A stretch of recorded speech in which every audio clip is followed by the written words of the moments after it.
राहुल गांधी ने press conference में एक एलिगेशन लगाया है कि 2024 के लोकसभा में वोटों की चोरी की गई है। उसी महाराष्ट्र में बीजेपी का गठबंधन स्वीप करता है, 1 करोड़ नए वोटर पैदा कर दिए।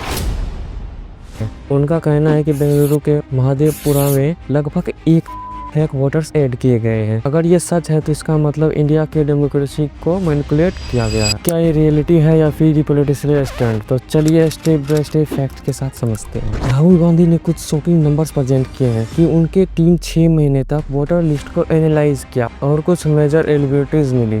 11,965 ऐसे लोग जिनका कि मल्टीपल बूथ्स पे नाम रजिस्टर थे और 40,000 लोगों के या तो एड्रेस इनकम्प्लीट थे या फिर टोटली फैक थे। और यहाँ तक कि एक ही बिल्डिंग में 80 लोग रजिस्टर है और एक बीयर फैक्ट्री में 68 लोग रजिस्टर थे और 4,132 लोग ऐसे थे जिनका भी फोटो भी ब्लर था, कोई उनका आइडेंटिफाई नहीं हो रही थी। और ओल्ड पीपुल जिनका कि ऑलरेडी रजिस्टर था एंड वो वोट भी कर चुके हैं, उनका दोबारा रजिस्टर किया गया। इन सब डाटा को राहुल गांधी ने एक स्ट्रक्चर डॉक्यूमेंट एंड विजुअल के साथ दिखाया। महादेवपुरा वो सीट है जहाँ बीजेपी ने काफी कंफर्टेबल मार्जिन पे जीत हासिल की है। राहुल का कहना है कि ये सीट तो सिर्फ एक एग्जांपल है, इसे इफेक्ट वोटर्स और भी स्टेट में हो सकते हैं। अगर इस एलिगेशन में सच्चाई है तो इसका मतलब है कि इलेक्शन कमीशन ने ये तो नेग्लिजेंस की या सिस्टम को इन टोटली मैनिपुलेट किया गया।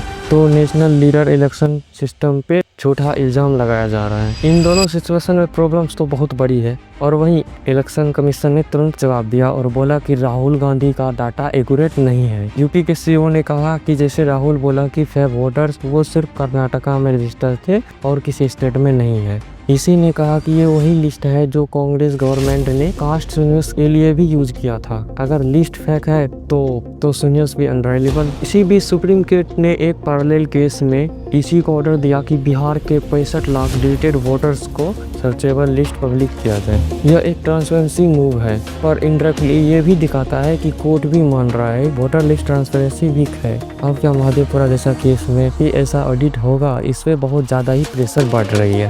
तो ओवरऑल कहानी ये है कि राहुल गांधी ने डाटा बेस्ड एलिगेशंस लगाए हैं। क्लियरली उन्होंने रिसर्च भी की है बट उनका डाटा इंडिपेंडेंट एजेंसी से वेरीफाई नहीं किया गया है। ईसी ने रिस्पॉन्ड किया कि कुछ पॉइंट्स रिजेक्ट किए गए हैं। ईसी का ट्रस्ट भी पब्लिक के सामने भी खो चुकी है। सबसे ईवीएम में कंट्रोवर्सीज खड़ा हुई है। अब सवाल ये है कि क्या हमारा इलेक्शन सिस्टम रिलायबल है या फिर ये सिर्फ दिखावा? मैं सिर्फ फैक्ट्स और स्टेटमेंट के साथ आपको समझा रहा हूँ। आप खुद सोचिए ना, क्या आपको राहुल गांधी की बातें रिलायबल लगती है या लगता है कि बस ये पॉलिटिकल ड्रामा है? तो अपना ओपिनियन जरूर कमेंट करो।